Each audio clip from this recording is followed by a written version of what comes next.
Thank you. First of all, I want to thank Wachtell for hosting us, and especially Trevor. He is a great friend of the project, and we are incredibly grateful for his support. And obviously, I want to thank Eugene for offering to give this presentation, for everyone for coming today. I serve as director, the founder and director of the Lawfare project, which is a not-for-profit based here in New York, which is dedicated to monitoring and exposing and combating the phenomenon of lawfare, which is the use of the law as a weapon of war. Now, Eugene's going to talk. He's going to give a wonderful objective analysis of the international law that applies to what we call the settlements in the West Bank or Judea and Samaria, but I think also in light of the recent terror attacks in Boston, that it's particularly important that we also focus for about 5 minutes on another tactic used by lawfare proponents, and that is the filing of frivolous and malicious lawsuits against those in the counterterrorism community who have been working to expose the root causes of terrorism and who are working and who are brave enough to write openly and speak publicly about the threat of Islamist terrorism. And there are plenty of examples of this, and many of you probably have heard of the Islamic Society of Boston. This is a mosque/community center that was actually attended by the younger Boston bombing suspect, where the imam is not only linked to the Muslim Brotherhood, but he's known for giving sermons that incite violent jihad against the West. Now, I'm not saying that there's any connection between this imam and the Boston bombing suspect, but what's to note here is that when Fox News and the Boston Herald and 17 other media outlets were writing articles about the ISB and about this mosque and the fact that they were receiving funds from Saudi Arabia, from the Wahhabi regime of Saudi Arabia, they were sued by ISB in a frivolous lawsuit that was designed to shut them up and to intimidate them into silence. Now, what happened? After 2 years of discovery, as most people here know, that if you're accused of defaming someone, you have the opportunity in a court of law to prove what you're saying is true. Now, right before the discovery process, where the defendants could discover the financial documents of ISB and go forth and prove what they were saying, ISB mysteriously dropped the case.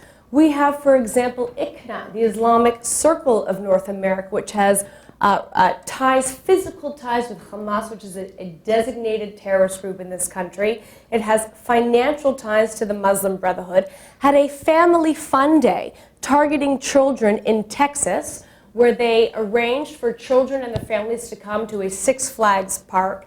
And when American citizen and activist Joe Kaufman staged a peaceful, lawful 10-person protest against ICNA, he was sued. But not by ICNA. He was sued by 7 Dallas area Islamist organizations whom he had never mentioned, whom he had never spoken about, and obviously that suit was thrown out of court because they had lacked any type of standing. And of course, we have one of the largest proponents of this type of lawfare aimed at silencing and intimidating the counterterrorism community is CAIR, the Council on American Islamic Relations, which is an unindicted co-conspirator in a Hamas funding trial. It was called, quote, a fundraising arm for Hezbollah by former Congressman Cass Ballinger.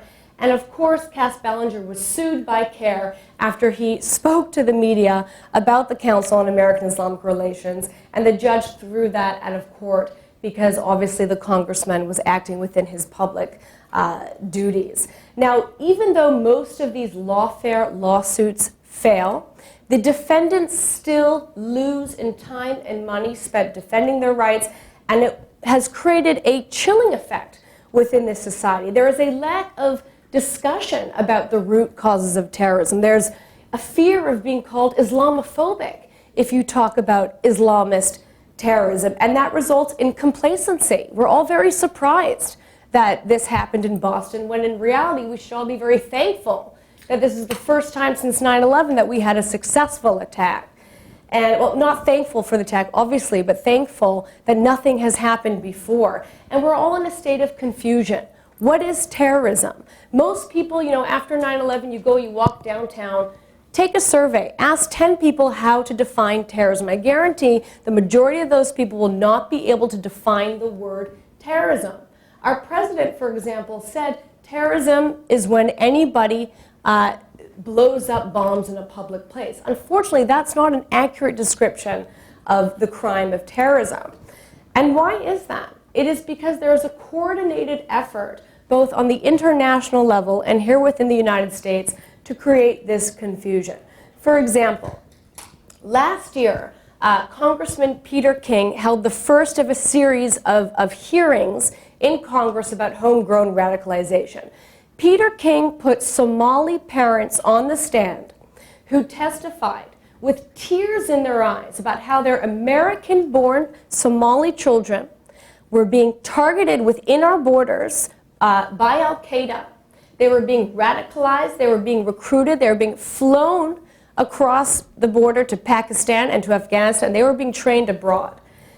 Peter King was called an Islamophobe. Publications like the HuffPo, the Council on American Islamic Relations, the New York Times called Peter King an Islamophobe because he was advocating that we protect the human rights of American Muslim children. The same thing happened with New York City Police Commissioner Ray Kelly. He appeared in an incredible documentary film called The Third Jihad. It was co-produced by a Muslim American doctor, Dr. Zuhdi Jasser. And Ray Kelly was also called an Islamophobe for teaching Americans about the threat of homegrown radicalization. And who was one of the parties who called for Police Commissioner Ray Kelly's resignation? The Council on American Islamic Relations.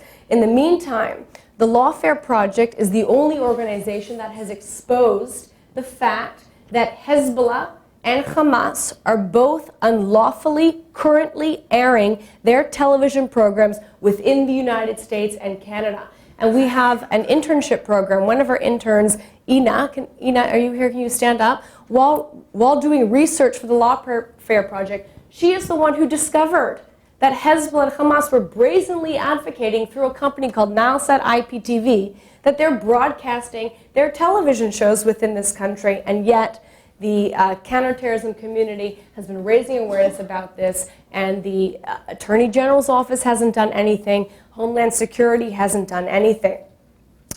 Finally, I just want to mention also where this is coming from. Where is the intimidation against our counterterrorism community coming from?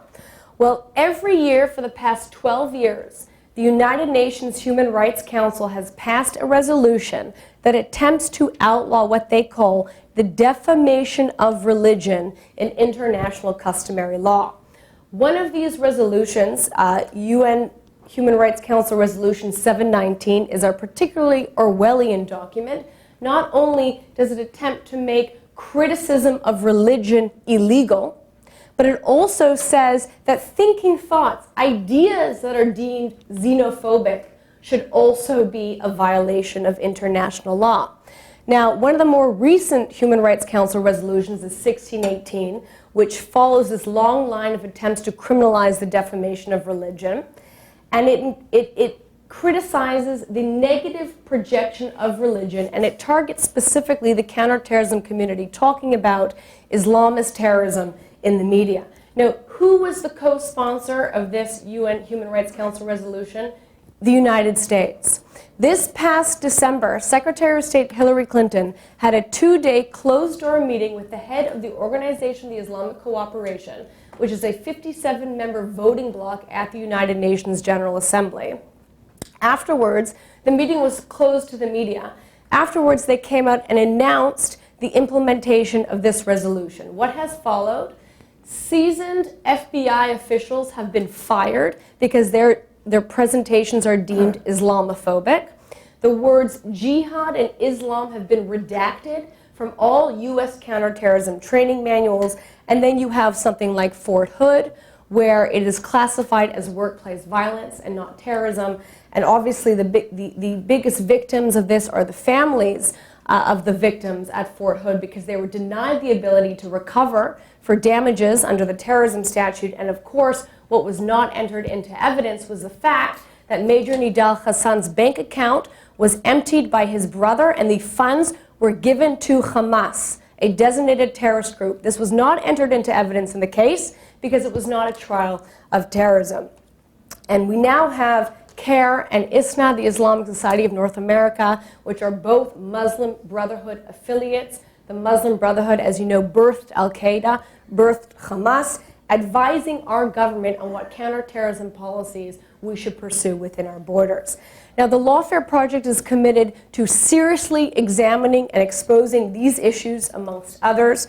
We have an article that just came out in the Fordham International Law Journal that goes into much further detail about what I was just talking about. Lawfare, the War Against Free Speech, is also a book that we just released that I co-authored.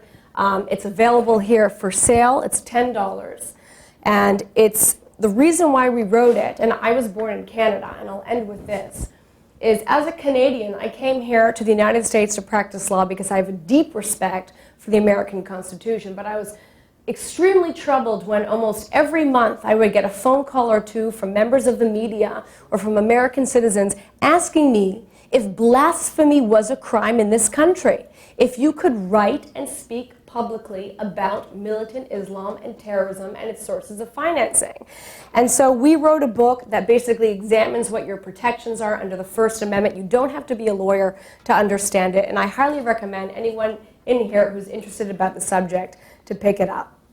So with that, I will introduce our next speaker. The Lawfare Project hosts, along with law firms like Wachtell, various CLE accredited events, and which reminds me, if you want CLE credit, please do not forget to sign out. The sign-out sheets are over there. This is a particularly important event, and I'm a big fan of Professor Kontorovich because he has a knack for taking very complicated issues and making them very accessible. He has a very accurate presentation. I believe we have the PowerPoints duplicated within your handouts here. He will speak for about 55 minutes, and then we will open up to a Q&A period. Thank you very much.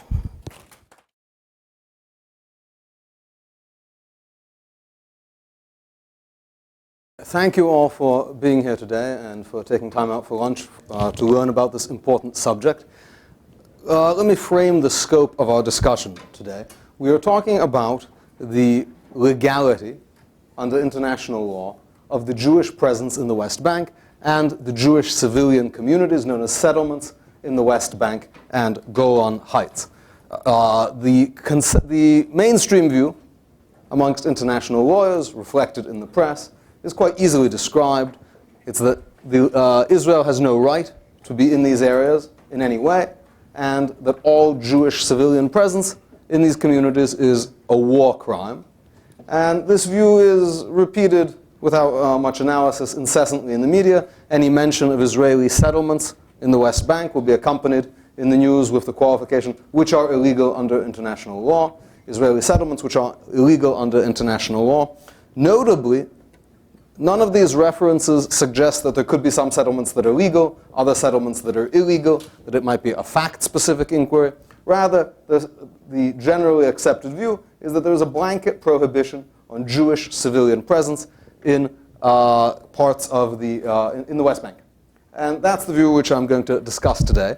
And I'd like to start by pointing out that when the illegality of the settlements is noted, it's very rarely mentioned which provisions of international law they're illegal under. And that's what we're going to look at today. We're going to look at binding sources of international law and actually look at the text, look at how they've been applied in the past, look at how they've been applied to other cases, and see what international law, as I think fairly and objectively construed, says about the situation. Now, let me say a few words about why I need to speak for 50 minutes.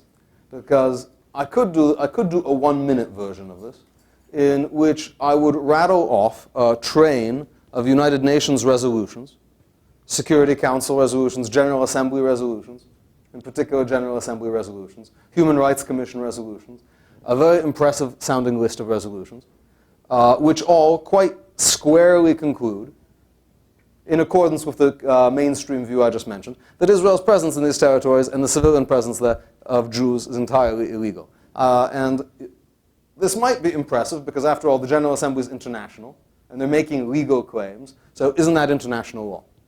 But that's not how international law gets made. And for those of you who, most of you, I take it, work in the real world, so let me just say a thing or two about where international law comes from. Treaties and custom. These days, mostly treaties. But nations have to agree to be bound. The General Assembly is not a legislature for the world, and it does not have the power to make legal decisions. It's not like Congress. Now, why is it not like Congress? Not because we don't like what it says, but because the Charter of the General Assembly does not give it lawmaking power. For nations to be bound by rules made by an international body, they have to first delegate to that body the authority to make those rules. The General Assembly does not have that authority. Rather, it is purely a deliberative body. It's a schmooze fest. It's where politicians go to schmooze. The Security Council does have certain powers, but the General Assembly, they can express their views, but they are not legally binding. So that's why we need to speak a bit longer. Now, if they were legally binding, the question would actually be quite simple. Because since the General Assembly has actually decided that Zionism is racism, that would presume that the Jewish state would be illegitimate regardless of the boundaries, and that the quibbles about the boundaries are really not central. Now, many people in this context also cite the International Court of Justice advisory opinion concerning defense, which similarly is not a source of binding legal authority. It sounds better. It's the International Court of Justice, which people often mistakenly refer to as the World Court. Again, the International Court of Justice, by its own charter, only has jurisdiction to make binding legal determinations to parties that submit to its jurisdiction. This was not such a case. It was a case of an advisory opinion, which, as its name suggests, is of only persuasive authority. And you could read its opinion. You could read the opinion and see yourself how much you're persuaded. The opinion is very long, which might suggest at first that it has lots of analysis, but that's just the style of the International Court of Justice, and because every other page is French. In fact, the analysis is quite short on this point, because who are they providing advice to? It's important to know who are they advising with their advisory opinion. They were advising the General Assembly, who we just mentioned. The General Assembly had submitted the following question, and it shows that the General Assembly knew, like all good litigators, that how you frame the question is as important as the answer. The question was, bearing in mind Israel's ongoing illegal occupation of Palestinian territory, with all its detrimental consequences, implications and consequences, what are the legal consequences arising from the construction of the wall? So not much analysis was needed to answer that question. So we are looking for authoritative sources of international law, and that's going to be a little bit frustrating because there aren't so many. Now, this is not just because it's the Israeli-Palestinian conflict. In general, international law is vastly underdetermined compared to municipal law. There's not a federal register of tens of thousands of pages of regulations being constantly promulgated. It's thinner, and one has to look a bit more closely. So before we turn directly to the question of settlements, which is really a question about the Geneva Convention, it's worth saying a few words about the history of the territorial claims to Israel and the West Bank. And I'm not going to go into who was there first, but it's pretty cool because we can cover 400 years in about 40 seconds. Up until 1917, if you were to ask anyone in the world who was the sovereign of this territory, it was the Ottoman Empire. They were the sovereign of the entire area and the area around that area. The Ottoman Empire collapses in World War I, and the newly formed League of Nations, of which Turkey is a member, and the winning powers are a member, the newly formed League of Nations takes upon itself the duty. One of the duties of the League of Nations was to create an international supervision system for the former Ottoman territories until they could become independently functioning states, what we today would be called state building. Instead of just having countries take upon themselves state building, which could have potential abuses, this would be supervised by the League of Nations. How did the League of Nations get this power? It's not just something they assumed. This was actually in the charter of the League of Nations. It was one of the specific tasks with which the League of Nations was charged. And the system for implementing this was called the mandate system. The mandate system. Today, most of us will only have heard, unless we take a particular interest in this, of the Mandate for Palestine, otherwise known as the British Mandate, quite inaccurately. In fact, there was a system of mandates, over a dozen, around the world. It was not just former Ottoman colonies, former German colonies. There was a system, a very complicated and integrated system of mandates, of which the Palestine Mandate was just one. And this is what the Palestine Mandate that was approved by the League of Nations, this was what it looked like. And I would just note that there were some other, it was part of an integrated system of mandates in the Middle East, with Syria, from which Lebanon was also formed, being a mandate for the French, and it doesn't fit on this map, but Iraq was a mandate for the British. So there were actually two British mandates, the mandate for Mesopotamia. If you examine the proceedings of the League of Nations, the 99.9% of this discussion was about the Syrian and Mesopotamian mandate, because that's where the oil was. The Palestinian mandate was considered rather uncontroversial. So this is what's supposed to happen with this Palestinian mandate. It's supposed to be a national home for the Jewish people. And what's that principally mean? That means for close settlement by the Jews. In other words, it suspends the Turkish ban on Jewish immigration. Ottomans had traditionally restricted Jewish immigration into Palestine. That is now suspended to create a Jewish national home in this territory. Now, there's another provision which says that the mandate could be suspended on its eastern portion if there's not enough Jews, basically, for the whole thing. And the British immediately exercise this, and they create this thing, which is now known as the Hashemite Kingdom of Jordan, exercising their power under Article 25 of the mandate. So what are we left? Leaving the blue part as mandatory Palestine under these particular provisions. So as you can see here, we're in the 1920s, and the borders of mandatory Palestine are quite clear, and clearly there's no such thing as a West Bank or a Gaza Strip in them. Now, so this is pretty good, right? This suggests that based on the League of Nations mandate, Israel's title to the West Bank is as strong as its title to Tel Aviv. So if you want to criticize Israel's claims to the West Bank, you have to attack the mandate. And indeed, people do attack the mandate. The legitimacy of the mandate. Right? You have to say that the mandate we have to throw out. There's a strong rule in international law, jus putadetis, that you go with pre-existing borders, even pre-existing colonial borders, which these aren't. So when the International Court of Justice is adjudicating Latin American territorial disputes between two independent Latin American countries, they're actually deciding this by maps that they dig off of sunken 15th century Spanish galleons. So even the colonial origin of borders is not disqualifying under the jus putadetis. And here are very recent, very clear borders, which are presumed to continue. So you have to really attack strongly the League of Nations mandate. And that's what people do. They say, mandate schmandate. What authority does the mandate have today? There's no League of Nations around. They decided this at San Remo. Isn't that like a bottled water company? Why should anyone care about the borders of the League of Nations? And that's what you have to say, because so far we're doing pretty good. America does not have a League of Nations mandate to explain its territories. So a League of Nations mandate is pretty good. It's better than most countries have as the basis of their territory. So there's an argument of illegitimacy. And there are really two answers to that. There's two answers. One is legal and one is practical. First of all, let me cite to you two people who make this argument against the mandate. One is dead and one is living. So Saddam Hussein argued against the mandate because when he invaded Kuwait, he didn't invade it without a claim of right. Kuwait was at one point historically part of Iraq. It was not for reasons of British policy, included by the League of Nations in the mandate for Mesopotamia. Saddam Hussein says, why should we be bound by the mandate borders? What's the League of Nations to us? No country in the world concurred with that view. Now, Lebanon was partitioned from Syria to create an Arab Christian country next to an Arab Muslim country, much like Jordan was partitioned from Palestine to create an Arab Muslim country next to a Jewish one.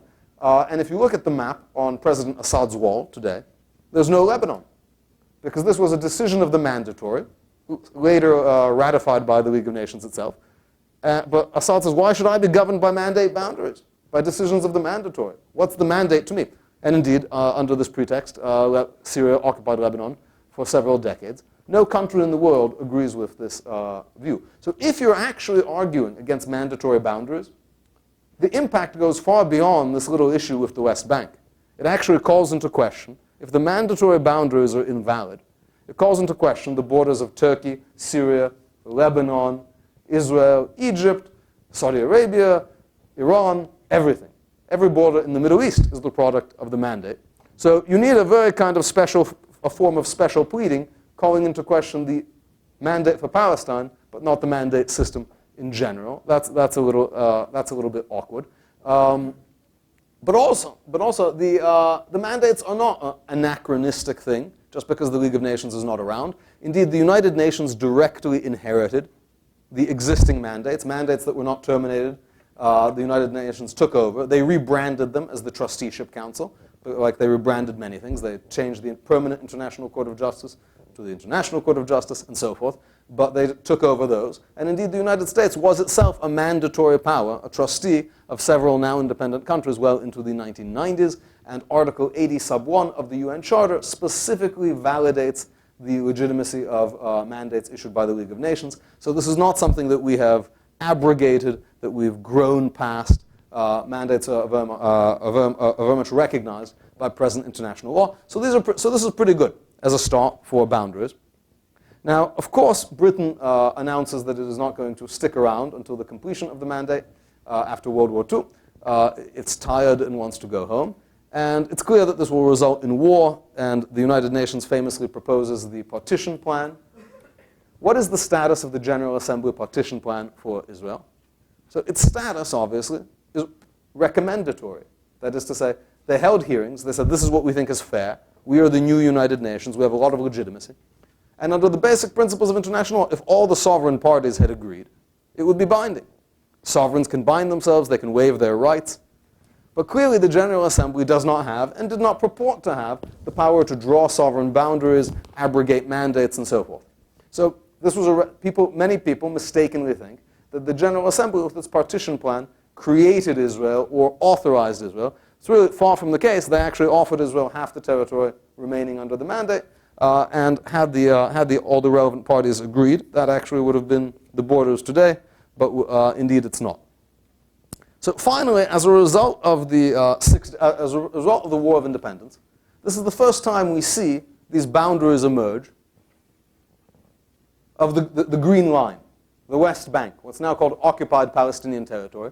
And you see that the term occupied Palestinian territory is really quite accurate, because it's territory of the League of Nations mandate for Palestine, which was occupied since 1949 by Jordan in the West Bank and Egypt in the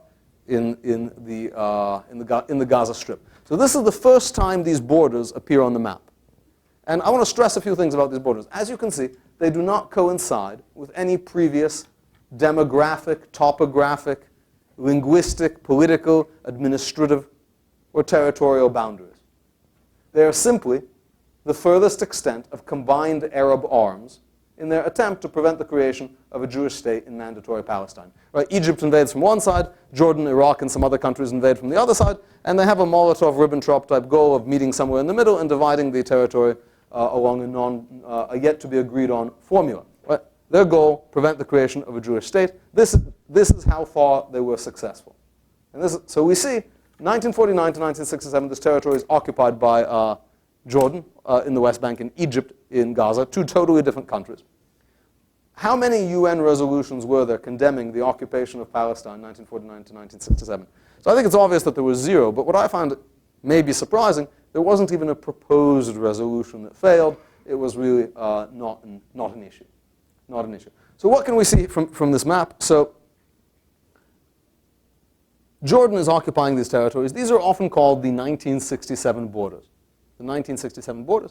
That phrase is inaccurate in two ways. First of all, they were not created in 1967. They were created in 1949. They were obliterated in 1967. And they're not borders. They're armistice lines. We'll explain the difference in a minute. So where did we get this green line from, by the way? So an Israeli colonel sits down with a Jordanian colonel, and they draw two lines on a map representing where their armed forces were, so they would try not to shoot at each other during the armistice. And the Israeli colonel happened to have a green marker. Now, so if you believe in the green line, if you believe that the legal regime changes when you cross this invisible line, then it's important, if you think the green line is a genuine concept, then this is part of the concept. This was provision 1, I believe, of the Armistice Agreement. It is not to be construed in any sense as a political or territorial boundary. That is about as clear as you can say that this is not a border. Why? Because of the next part of the sentence. Both sides retain a right to try to conquer the rest of it. That's the only thing they could agree on. Israel says the rest of it's ours, we're going to try to get it back. And Jordan says, yes, we agree, the rest of it is ours, we're going to try to get it back. And other than that, they didn't agree on much.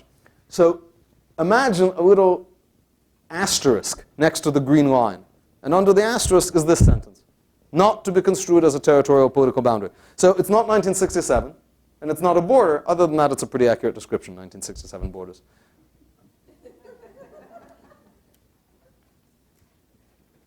Okay, now, let's go back here. So here's the important little point. What is the legal status of these territories, 1949 to 1967, when they are under the occupation of two different Arab countries? What is their legal status? So let me submit a couple possibilities. One possibility is that they are Israeli sovereign territory under the belligerent occupation of various Arab countries. Maybe. I don't want to sell that to you. Here's another possibility. Another possibility is it is not Israeli sovereign territory. It is disputed territory in which no one has yet perfected sovereignty, and Israel has a legal claim. That sounds a very technical distinction, but what's the difference? Under one view of sovereignty, you actually need to control the territory at some point for it to fall under your sovereignty. So even though Israel is the success, the argument for the first view, that it's Israeli sovereign territory, is Israel is the successor state to the League of Nations mandate. Don't mind that it has a different name. They just decided on the name Israel at the last minute, but they could have called it Palestine. So Israel is the successor to the mandatory Palestine, and this is within the borders of mandatory Palestine. It's all part of the same thing. The other argument is, well, Israel never actually succeeded in asserting its control in these areas, so Israel has a claim of title based on the mandate. Now, what's Jordan have? Jordan doesn't have a very good claim to title. No countries in the world really recognize Jordanian sovereignty in this area. So there's a dispute over territory between Israel and Jordan. Israel has the better title, but it has yet to perfect sovereignty. That's maybe a little gap, but I think it's important to stress why we don't know the answer to which one it is. Because international law is underdetermined. Right? You cannot open the Federal Register of International Law and find an answer to a question: what is the status of an international trust territory in which the trustee, the mandatory, abdicates before the completion of the terms of the trust, and different parts of the territory fall under hostile occupation of various countries contrary to the terms of the trust? There's no answer to that. And if I were to emphasize 1.2 today, if you don't believe anything the rest of what I'm saying, which you should because it's all true, whenever someone tells you international law clearly says about the Israeli-Palestinian conflict, ask, from where do we learn that out? From what case do we learn that out? What's the precedent? Where does it clearly say that? What were the prior cases? Because usually the answer is just not so clear. Not so clear. So Israel has either sovereignty or a superior claim of title to these territories. Now let me note an important distinction here. When Israel takes back the West Bank and Gaza Strip and the Golan Heights and the Sinai in the Six-Day War, the legal status of the Golan Heights and Sinai is obviously going to be quite different from that of the West Bank. For the West Bank, Israel has a very strong argument. They say, look, this was part of mandatory Palestine, and it was just squatted on by the Jordanians for 19 years, but that shouldn't change anything. The argument for the Golan Heights is going to be a little bit trickier, because Golan Heights, if you were to, so a useful exercise, which I've conducted, is to look at books to really figure out what's going on with the West Bank. It's not useful to look at books written since 1967, because then everyone knows how the story ends. Look at books written, international law books written before 1967, and see how did they describe this territory. So I have conducted this exercise.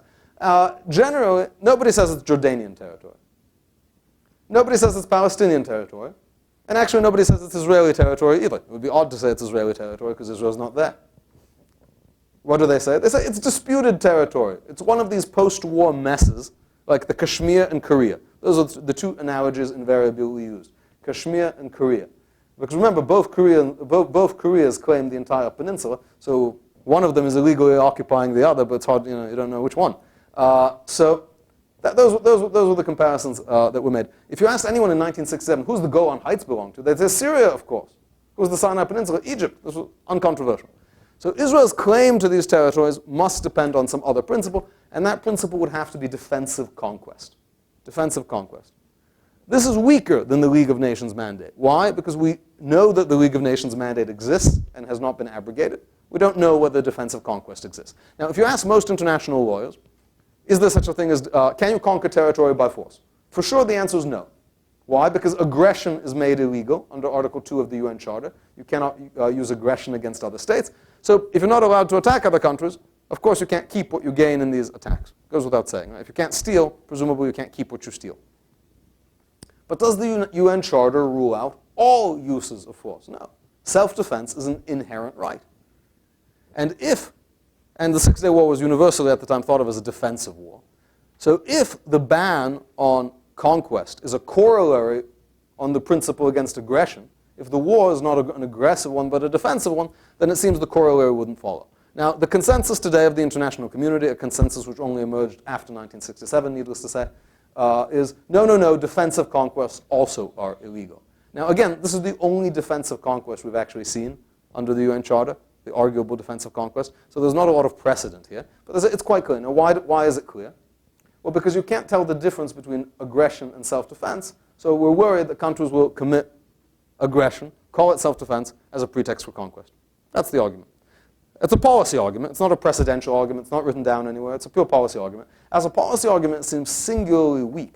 Because if you can't tell the difference between self-defense and conquest, we have a lot bigger problems here than the Golan Heights. Rather, the entire UN Charter is thrown into doubt. The UN Charter and its entire security mechanism presupposes that there's something called aggression, which is illegal and can be responded to with self-defense, and self-defense, which is legal, and you can invite others to help you, and you can appeal to the Security Council. If you can't tell the difference between self-defense and aggression, the implications go far beyond conquest. They go to the very structure of the UN Charter itself. However, I don't want to sell this too much either, right? Because while it's quite clear that there's no rule against defensive conquest, because there was no place for a rule to emerge. If a rule is at least connecting 2 points with a line, we've only had 1 point, and a particularly politicized one. But I can't say that defensive conquest is legal under international law for the same reason. There's only that. So what's the answer?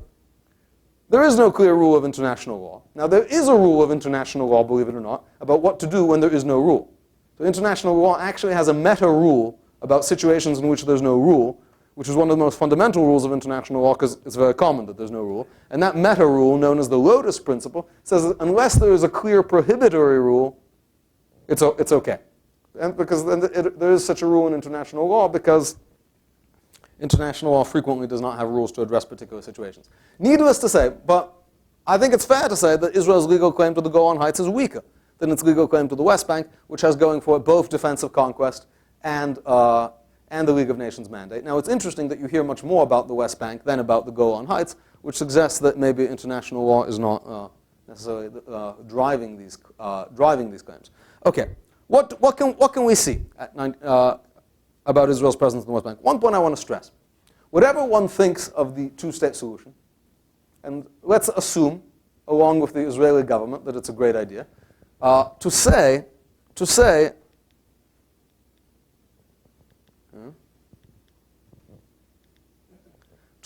the 1949 Armistice lines should be the presumptive legal basis for such a solution is simply to retroactively ratify the illegal pan-Arab aggression against mandatory Palestine. Right? Arab nations invaded mandatory Palestine to prevent the creation of a Jewish state in this territory. To say that as far as they got, that is where a Jewish state now can never be, is to retroactively legitimate what was at that time seen as clearly an unlawful aggression, and it's very hard to see why anyone would want to do that. Okay. That's the background about the territorial claims. Let's move on to settlements. So settlements this is going to draw on some of the territorial background. First thing I want to stress is settlements is not a term of art in international law. There is no international treaty or instrument or rule about settlements. It is not an international law term. Where does the word settlements come from? As far as I can tell, the use of the word settlements is simply an adoption and translation of the Hebrew word for yeshuvim, which is a Hebrew word which literally actually means settlements, and applies to small startup communities on either side of the Green Line. It's just a Hebrew word for small town. So the word settlements is not an international law word. It's actually a word specifically about Jewish communities. International law does not use the word settlements. It uses a different word, and I think we'll see why they're characterized as settlements. Indeed, the only time, or the first time international law does use the word settlement is in the League of Nations mandate to recognize the Jewish right to settle, i.e. start small villages, irrespective of where on the Green Line, under the League of Nations mandate. So settlement under the League of Nations mandate is a good thing. Right? Jews are allowed to settle. But when people talk about settlement, they're talking about one thing. There's one particular sentence in international law which the entire argument against settlements hangs on. There's one prohibition. It's part of the Geneva Convention, Fourth Geneva Convention. And the Fourth Geneva Convention is a treaty made after World War II. All the countries of the world are pretty much members, about the treatment of civilians in wartime. A big section of Geneva Convention is about occupied territory. And then there's a particular provision, Article 49. Article 49 is mostly, the vast majority of Article 49 is about what we would call ethnic cleansing. Sub-articles 1 through 5 of Article 49 are about kicking out the population of the occupied territory, kicking them out. That's what Article 49 is principally about. There is this one sentence, which, as the International Red Cross commentary acknowledges, was thrown in as a bit of an afterthought. 49.6. If it is the case that Jewish civilians are not allowed to live in the part of mandatory Palestine occupied by Jordan from 1949 to 1967, it must be because of this sentence. This is the sentence everyone has in mind. Occupying power shall not deport or transfer parts of its own civilian population into the territory it occupies. Shall not deport or transfer its parts of its own civilian population into the territory that it occupies. Now, note it doesn't say settle, the word settle. The verb is transfer, not settle. I think that we can learn something from that. But before we even get to figuring out what 49.6 means, we need to ask ourselves, does the Geneva Convention apply? Does the Geneva Convention apply? One might think it does not, because under the terms of the Geneva Convention, it actually addresses when it applies. It says it applies to the occupation of the territory of a high contracting party, which is a fancy way of saying the territory of a member, signatory of a signatory state. Now, what was the relevant high contracting party whose territory this would be? Well, there are only really two possibilities. One is Jordan, and no one thought this was Jordanian territory. And the other is Israel, and it seems difficult to self-occupy. So, which high contracting party is it the territory of? Now, the international legal community says, no, you're reading it all wrong. Really, the Geneva Convention is about helping people, and we want to help people more rather than less. So we're going to read it broadly in light of its policies. So what do you make of that argument?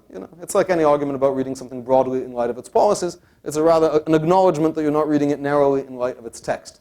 So let's say the Geneva Convention applies. Let's say the Geneva Convention applies to territory that does not belong to any country. I think this would not have been an expected result before 1967. What does the provision actually say? The occupying power shall not deport or transfer. So first, let's look at the language. Right? We're going to look at the language of the provision. We're going to look at the history of the provision, the legislative history, the background, the problems it was responding to, and we're going to look at other cases in which it was applied. In other words, we're going to do the simple and natural process of figuring out what a rule means, like we do with any other statute. What's the text say? What were the policies motivating it? Let's look at precedents and how it's been applied in other cases. I think we would do this if we were interpreting any statutory or regulatory provision. Shockingly, this exercise has never actually been attempted for Article 49.6. So we are amongst the few to engage in this exercise. So what's 49.6 mean? So I would say transfer. What's the plain language meaning of transfer? The government shall not deport or transfer parts of its own civilian population into the territory it occupies. So first let me explain, how does the international community want to read this sentence? In the reading of this sentence by the international community, any movement of Jewish civilians into the West Bank would be illegal. Whether they go themselves, if they return to houses they owned before the Jordanians kick them out, if they buy houses from Arabs, if they move themselves, under any circumstances. So the international community wants to read this sentence as saying the occupying power shall not deport or transfer parts of its own civilian population, and if they shall make it difficult for them to access the occupied territory, shall prevent them from going, and if they get there, shall make it difficult for them to stay, shall remove them. That might be a good rule, but it doesn't seem to be what it says. So does transfer apply to Jews simply building and buying houses in the West Bank? Now, the plain language of transfer would seem to suggest, first of all, who can violate 49.6? Yeah, let me start with this point. Who can violate 49.6? Only the government, the occupying power. This is not supposed to be a restrictive covenant imposed on private land transactions. It applies purely to state action. Purely to state action. It says nothing about, this is not an immigration provision, this is not a border control provision. The government cannot do this. Well, what is the thing that it cannot do? Transfer. What's transfer mean? Take people from place A and move them to place B. You take them from one place, you move them to another. Same with deport. You take them, you move them. Now, it seems that the international community, in interpreting this, has taken a page from Mitt Romney, ironically, and supports a view of self-deportation or self-transfer, but that's hard to see that that's what the provision could mean. Transfer, you take people, you move. Now let me give you an example. People say, but the government builds the roads. The government makes roads. Now it is the obligation of an occupying power to make roads and take care of all the normal aspects of life in the occupied territory, to administer this. But let me give you an example. If I drive from New York to Chicago, has the government transferred me to Chicago?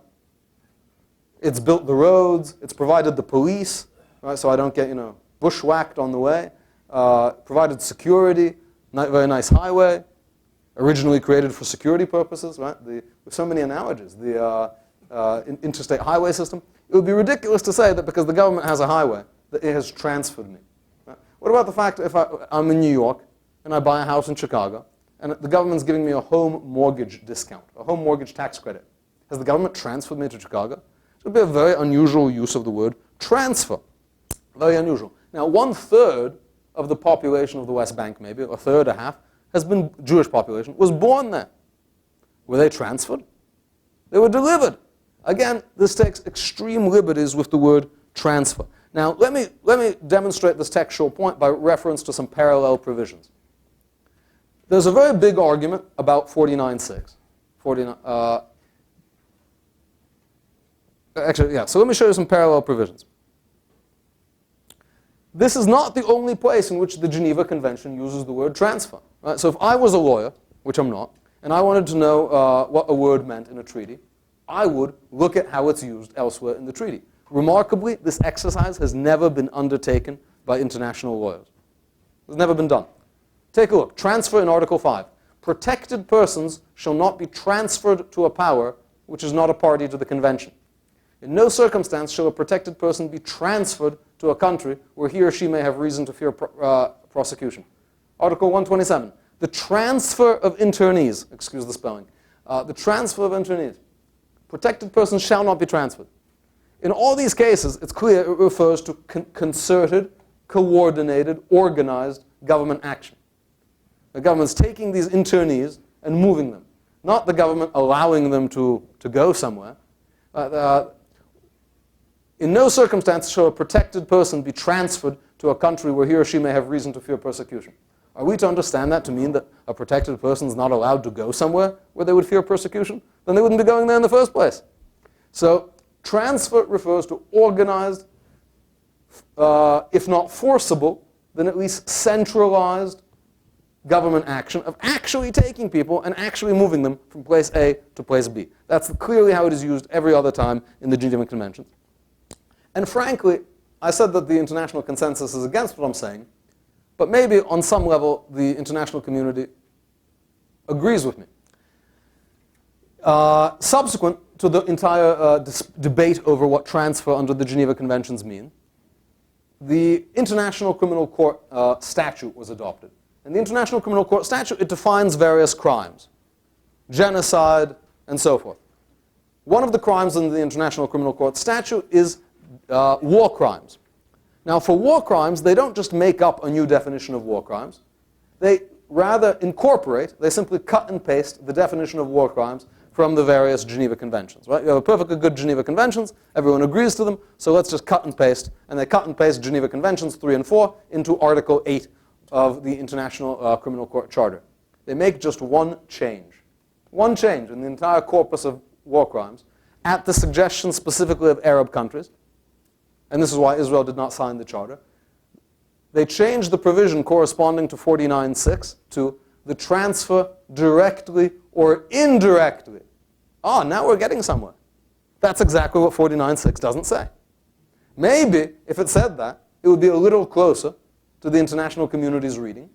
I still think it would be a little not so close, but maybe that's more like it. And that actually rather emphasizes specifically what's missing in 49.6. It's how they want to read 49.6. Now, Israel is not a party to the International Criminal Court, so it is not governed by those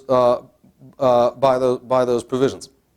Okay, so that's the question of transfer, the meaning of the word as we see elsewhere in the Geneva Convention, in its natural meaning, and as it's used elsewhere in other international legal instruments. Now, why do we have this rule? What's this rule supposed to be about? Article 49.6 is about the follow-up to violations of Article 49.1.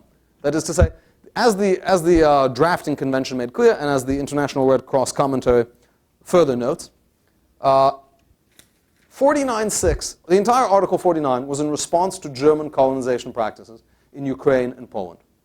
So what would they do? They'd kick Ukrainians and Poles out, and they would move Germans in. Nazi colonization of Poland.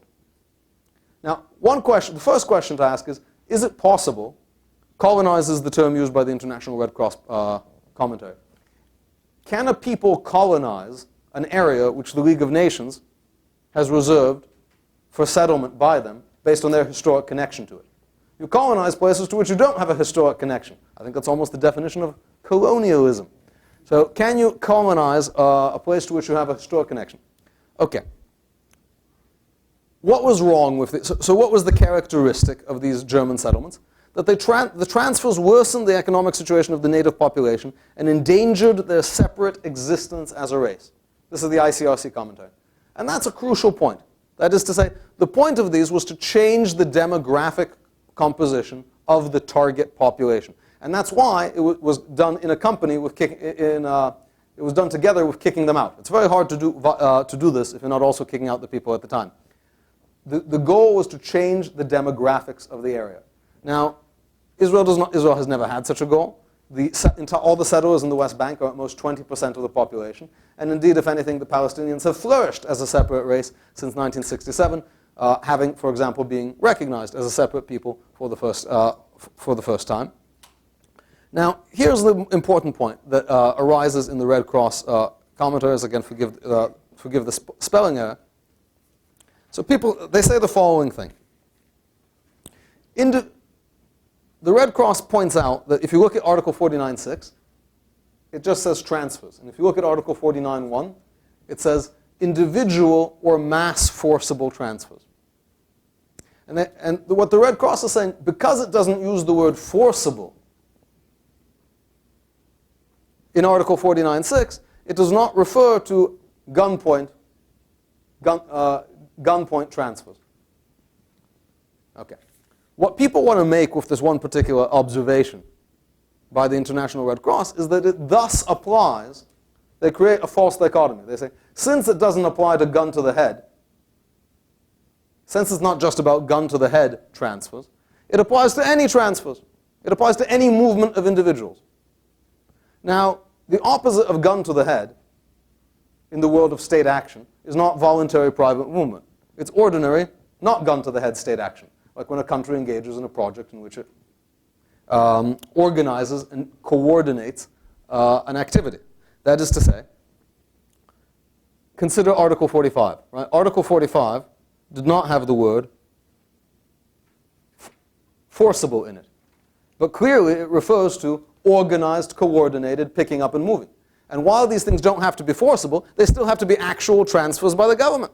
That is to say, the government has to be taking people and moving them around. Note another difference between 49.1 and 49.6, which the Red Cross chose not to comment on.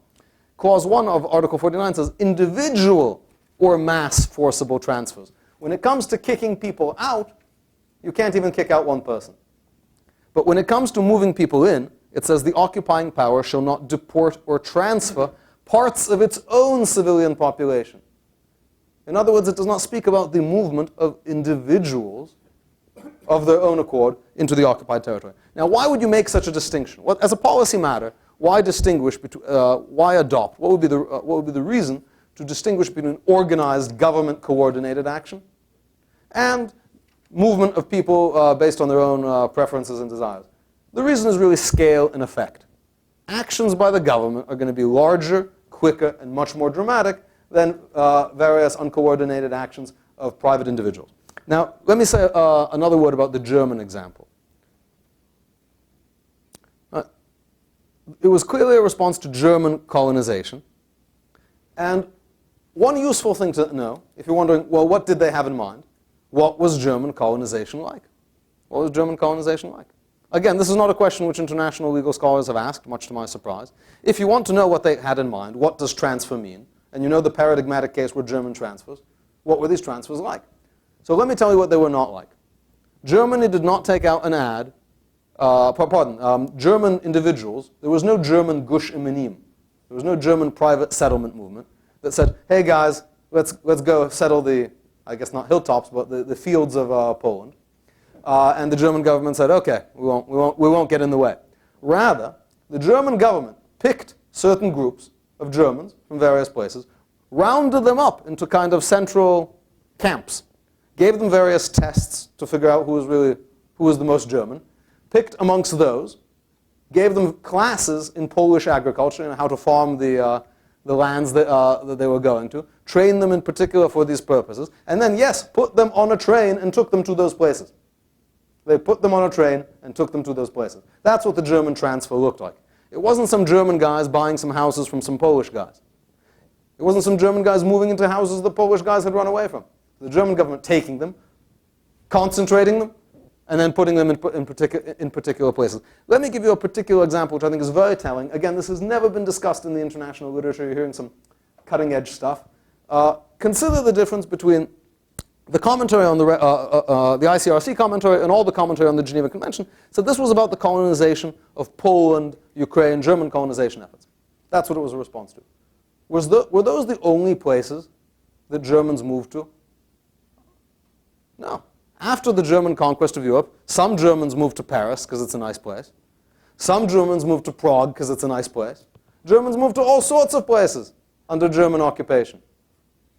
Now, not as many of them moved. It was not as coordinated an effort. Nobody thinks that Article 49.6 was designed to stop that horrible thing that happened during World War II, that some Germans moved to Paris. No. So that's the question. If 49.6 was in place, were Germans moving to Paris? Buying apartments, flats in Paris?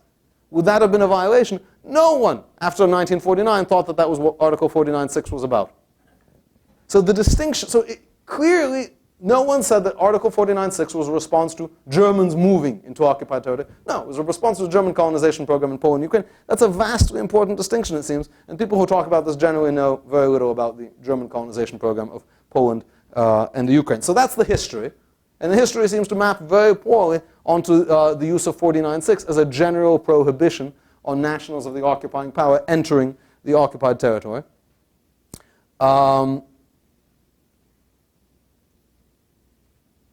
And then finally, let me talk about how this has been applied elsewhere. That's probably the best thing, right? Let's say that we can't agree what it means. It's an ambiguous provision. Who knows? Who knows what the German thing was like? Unless you've taken a particular interest in this, you might think that Israel and the West Bank is the only occupation of anything, anywhere, and the only settlements anywhere. By the way, so just to clarify my previous point, I think the reason that the international community wants to refer to them as settlements is because it would be a bit awkward to say, we condemn the transfer of Jews to the West Bank, or we condemn apartment construction by Jewish transferees to transfer more of themselves into the West Bank, because it just doesn't sound right. Where's the transfer coming? So when the international community wants to condemn, some people want to build some new houses for themselves in Efrat, to say, we condemn the continued transfer. It just doesn't quite sound right. So I think that's why they use the word settlement. So thank God we don't need to figure out what the word transfer means based solely on the highly politicized context of Israel and the West Bank.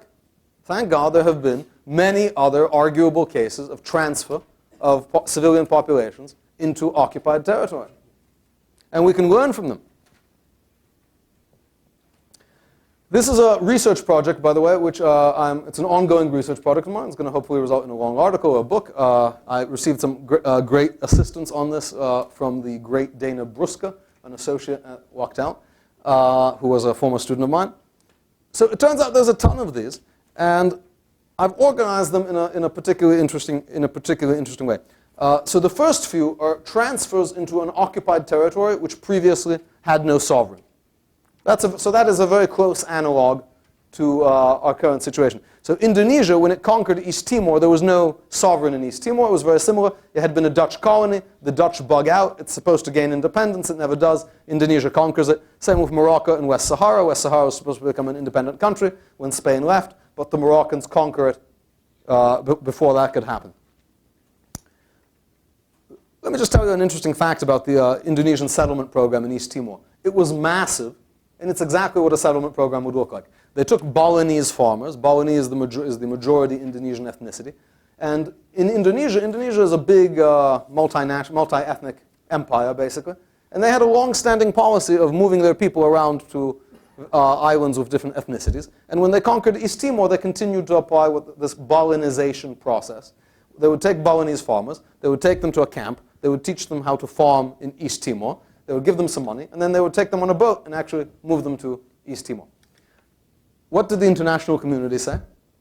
They gave them a World Bank grant for economic development. Morocco, the majority of the population of Western Sahara now is Moroccan settlers. Now, when you're talking about Morocco and Western Sahara, Morocco probably did transfer them, because you can't just really get from Morocco to West Sahara so simply by yourself. Perhaps the closest example, the closest analogy is Jordan and the West Bank. Well, what did people say about Jordan and the West Bank? Now, not many Jordanians moved to the West Bank because it was poorer than Jordan. Mostly the movement went the other way. But there were some projects. So, for example, the king of Jordan started building himself a palace in Jerusalem. Nobody said illegal settlement construction. You're the king of Jordan. How can you build settlement for yourself in Jerusalem? Nobody said illegal settlement construction, and that's a very close example. Now, recently, William Hague, the Foreign Secretary of Britain, he said something I thought quite remarkable. He spoke to why they care so much in Europe about Israeli settlements. I found it remarkable that he chose to speak to this because it seems to recognize that it's a question that begs an answer. And he said, well, because it's very close. It's a violation of the Geneva Convention. It's right next to Europe. We're Europe. They're right next door. So it can be a problem for us. Now, Turkey in 1975 invaded Cyprus and continues to occupy it to this day. The majority of the population of northern Cyprus are Turkish settlers. Now, Cyprus is not just geographically closer to Europe. It's in Europe. There was a resolution proposed in the European Parliament that did not pass, condemning Turkish settlement activity. That's as close as we got. Okay, now what's interesting about all of these examples, or many of these examples, so let me give you the bottom line here. The bottom line is, in none of these cases did the General Assembly or Security Council suggest a violation of Article 49.6. In not one of these cases. More importantly, what we hear in the international community is, if 49.6 is violated, what's the remedy? The remedy is all the settlers have to be kicked out. That's actually how I started this project. I wondered, where do we get this idea that if it's illegal, ab initio, then the remedy is the removal of all those people. So in the case of Indonesia, Morocco, Turkey, and Vietnam, there were internationally sponsored, UN-backed peace proposals to resolve the underlying conflicts. Most of them didn't work out, like in Morocco and in Turkey and in Morocco and Turkey, but some did in Indonesia and Vietnam. In all of them, the question of the settlers was raised. They said the same thing the Palestinians said. So the Cambodians, at the end of the War of Vietnam, in the Paris negotiations in 1999, one of their demands was not just that the Vietnamese army leave, they say you have to take these Vietnamese with you. We hate them, we can't abide them. We'll never have peace if the Vietnamese, if the ethnic enemies stay. Enemies and Khmer just don't go well together. And the response of the international community said, you can't say things like that, that's racist. That's you can urge that the military leave, but you cannot demand that the people leave. In none of these cases were the settlers required to leave, and in most of the cases, the settlers were actually allowed to vote in a future plebiscite on the territory's future. Note that one of these occupying powers with settlements is Russia, notable for being a member of the Middle East Peace Quartet. Now, again, one thing to notice, these numbers of how many, so we have the number of settlers there and then the percent of the population in the territory that they constitute. You'll see that the ranges are huge, right? Like in Lebanon, 300 to 400,000, and that's just the middle of the range. Estimates of Vietnamese settlers in Cambodia vary by hundreds of thousands, and really the reason there's these gaps is we don't have a piece now in these countries documenting each and every individual who goes there. But what I would really like to stress, I think the example of France is very important.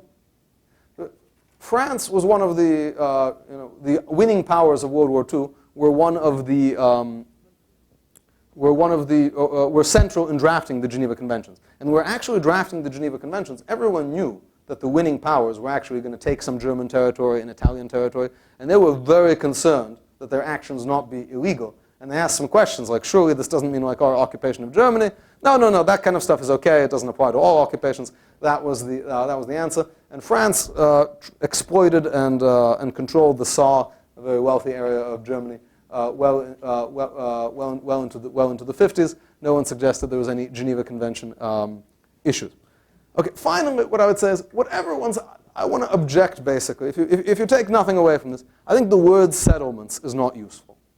Because the word settlements assumes that all Jewish civilian presence in this area would have the same legal status by virtue of it being a Jewish civilian presence.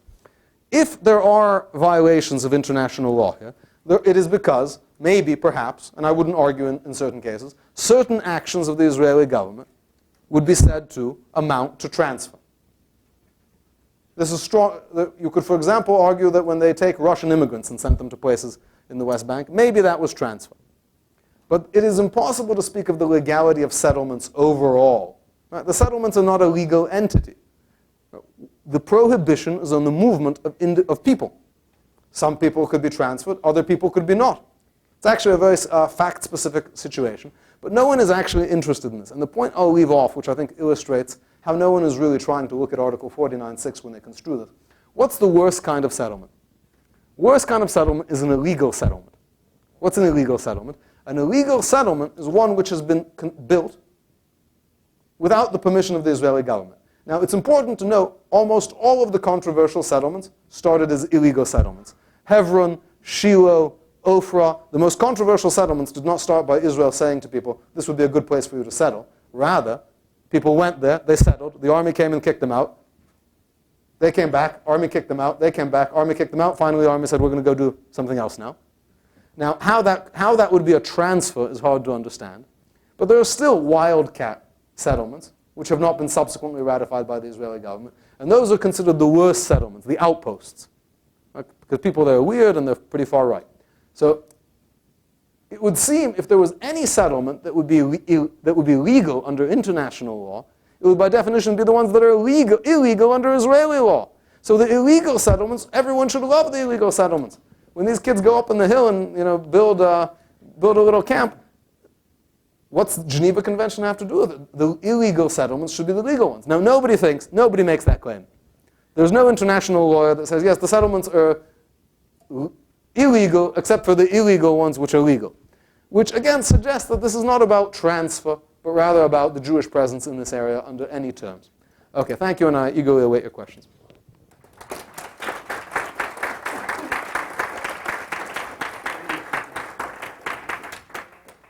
And that's my contact information. Okay. Yes, ma'am. Yes, the Edmund Lee report that just came out this past year seems to have been a very careful study by a very unrecognized legal body that says that there is no such thing as legal settlements. And because of that, there's now a big effort to apply sovereignty to Judea and Samaria. So, what are your comments on that? It's a political question. Well, the question is, should Israel annex the West Bank? Maybe yes, maybe no, but that's a political question. I think Israel would be within its rights to annex at least Area C of the West Bank, which under the Oslo Accords has been left under exclusive Israeli control and where 100% of the settlements are. Sam, you had a question? No, I didn't comment on the legal report. You recognize that it's valid. I have not read all of the Levy report because they have not translated it all into English. I think the Levy report has some good arguments and some bad arguments. Most of the Levy report is not about the international law issues, but rather about underlying private property issues surrounding who owns particular parcels of land. And that gets into issues of municipal zoning and private property law, which are really too complicated for me or I think most people to properly understand. But I think it's a good thing, the Levy report. It's good at least because it reopens the discussion of this issue. Sam, you had a question? I've heard it argued, we forgot about this, you know, I've heard it argued that it makes some of these arguments they also develop in Israel. Say that Armistice lines now reflect boundaries. I know you're getting into legalization. Say the Armistice lines don't count. So it's both ways. That's exactly the argument. It does go both ways. Israel does not have a demarcated border. I think that's quite clear. And by the way, as proof of that, but we should at least take the good with the bad. That is to say, there's a reason no nation in the world, including our own great country, recognizes West Jerusalem as being in, not the capital of Israel, but rather in the country of Israel. What country it's in is a separate question. But no one recognizes it as being in Israel because specifically they don't recognize the Armistice lines as being borders in a way that is detrimental to Israel. So at least it should go both ways. Both of the ways that Israel's legitimacy is. Who says legitimacy? League of Nations. I mean, it goes both ways. I'm not sure that's a position that I would want to see. No, what goes both ways is Israel does not have finalized borders.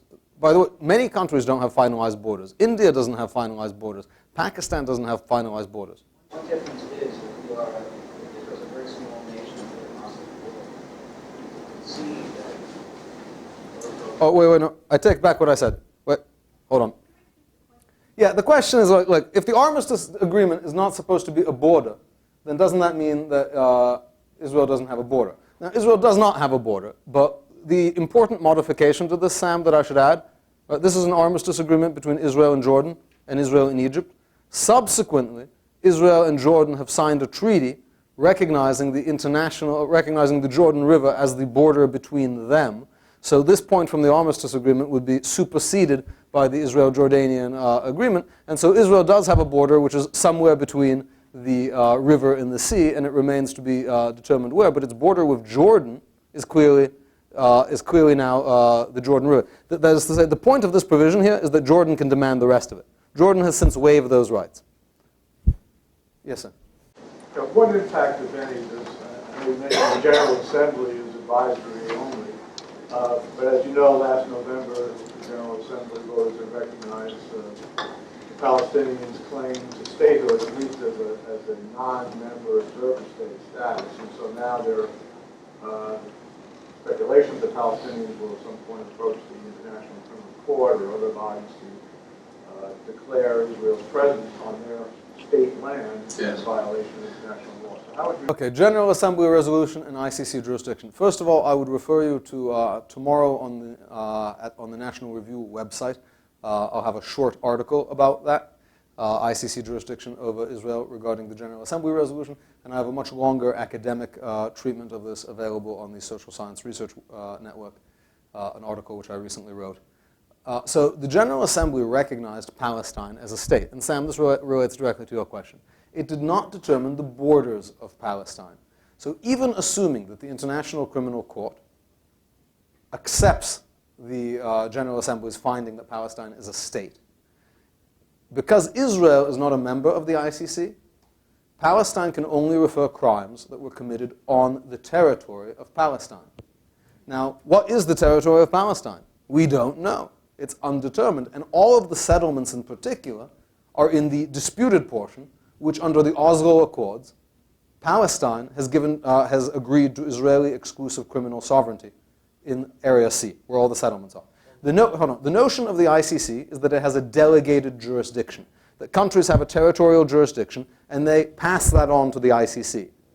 But Palestine does not have territorial jurisdiction, even if it is a state, over Israeli settlements, because they are all in Area C, which, by agreement with Israel, they have put under exclusive Israeli criminal jurisdiction. There's also many other reasons why this would not be a case before the ICC. The only qualification I would make to what you said is that actually the resolution that the General Assembly passed, according to this non-member state according status, does mention the pre-1967 borders. It does mention them as a frame of reference, but specifically notes, take a look at my article, specifically notes, if you look at the language, it says, we call on the parties to decide borders and settlements. Now, if borders are something to be decided, that means they're not yet determined. Now, the International Criminal Court is not a border demarcation body. That is a massive power which it does not have. Even the International Court of Justice, which is in the international boundary business, can only do so with agreement by both sides. And there's a principle in international law called the monetary gold principle, from the monetary gold case of the International Court of Justice, that an international tribunal cannot determine the rights of a country in a proceeding to which that country is not present. So given that Israel is not a member of the International Criminal Court, it would be, I think, quite impossible for them to determine Israel's borders. So, A twofold question. While I think that this presentation is fine legally and maybe even logically, it seems to me that it misses the point in the sense that this is a public relations battle, and to a very great extent, Israel lost that battle a long time ago when it never really wanted to dirty its hands with public relations, and it basically ceded the field to the Palestinians. And second, the question of settlements is really, I think, a very overblown question, which isn't necessarily understood, because the main blocks, like the Gush, Etzion, are going to remain part of Israel if there is ever a settlement. So it's really a dispute over a very small portion of the land of the whole, and the resolution of that dispute is, what other parts of the land Israel will give up to the Palestinians in exchange. We kind of blow this out of proportion by spending so much time on this. There's got to be a better way of doing it. Sure. Okay. Yeah. No. So you were advising Israel what would be our next step politically, legally.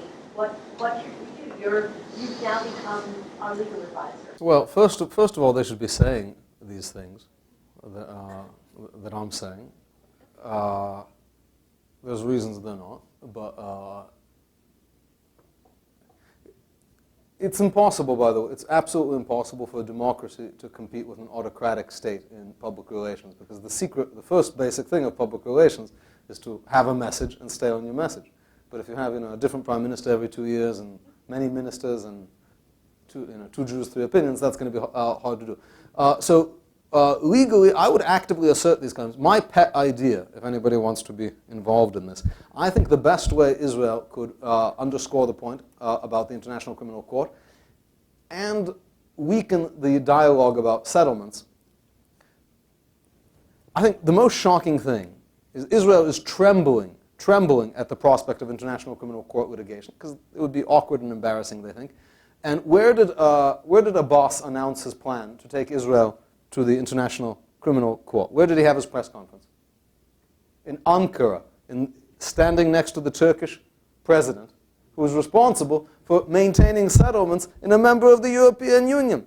The European Union, a few months ago, released a position paper, a white paper, on what to do about Turkey and Cyprus. And there's nothing.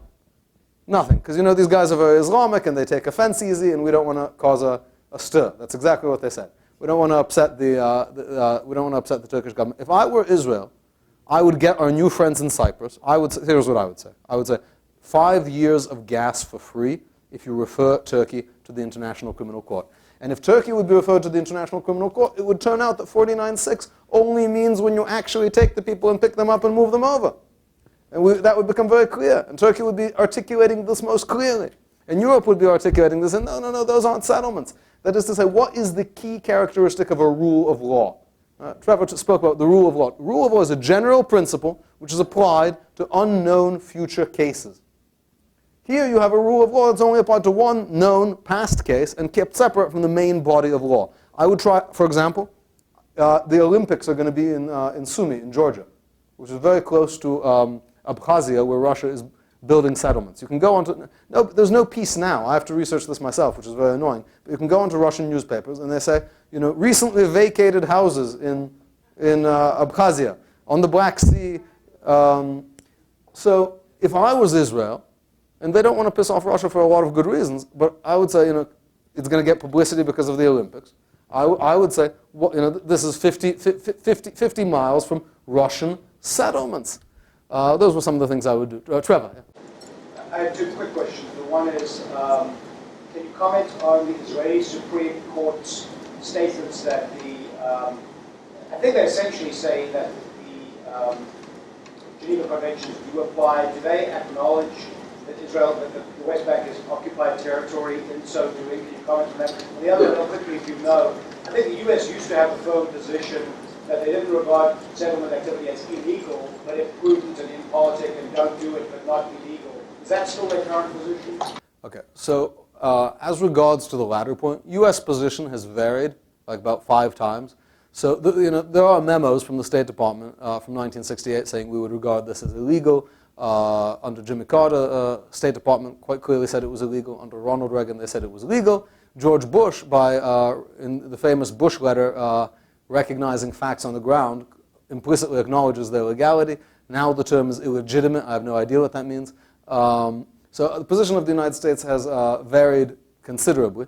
Now the Israeli Supreme Court, this is an important point. Israel, when it came into the West Bank, said we will, as an act of grace, sort of go beyond the letter of the law and apply most of the Geneva Conventions in the occupied territory. And the Israeli Supreme Court simply recognized the government decision to do that, not as a matter of legal requirement, but as a being extra careful kind of thing. And I think the best proof of that is the Israeli Supreme Court in no way objects to the application of Israeli law in eastern Jerusalem, which conceptually is as much as part of the West Bank as anything, but which Israel has annexed without any protest from the Supreme Court. Yes, sir, in the back. So I'm persuaded by the analogy you're drawing between Paris to say Israeli mine and Katz. I thought of it just this morning. Thank you so much. No, but I'm questioning whether, so suppose that's right about the transfer of individuals. What factor of the settlements themselves are off limits to most of the local population? The ability to buy there and travel into the settlements have some effect. No, I don't think so, because it's really purely the movement of people.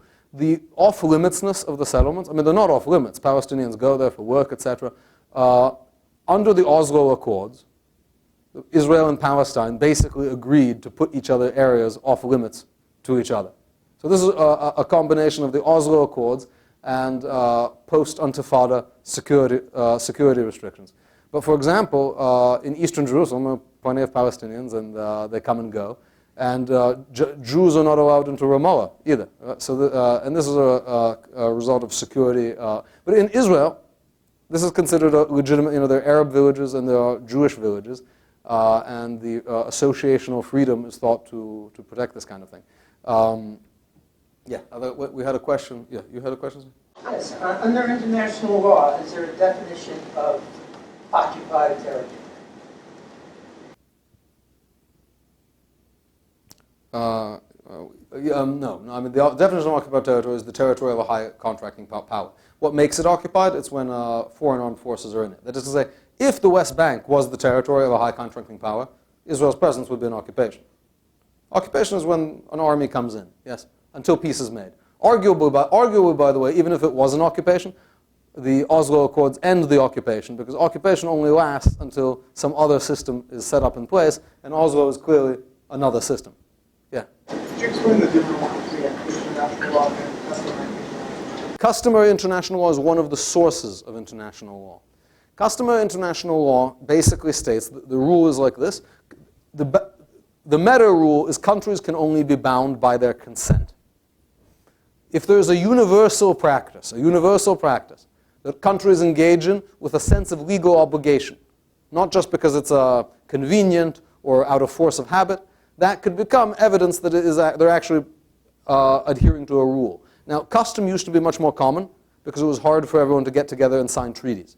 Now, almost all custom has been codified into treaties, or treaties are just generally the go-to thing now. Custom was much more useful when it was hard to fly everyone to Turtle Bay or Geneva, and has now been largely supplanted by. But custom, it's a binding minhag. Okay, one more question from this side of the room. Okay, from this side of the room. Okay, thank you guys so much. Really appreciate it.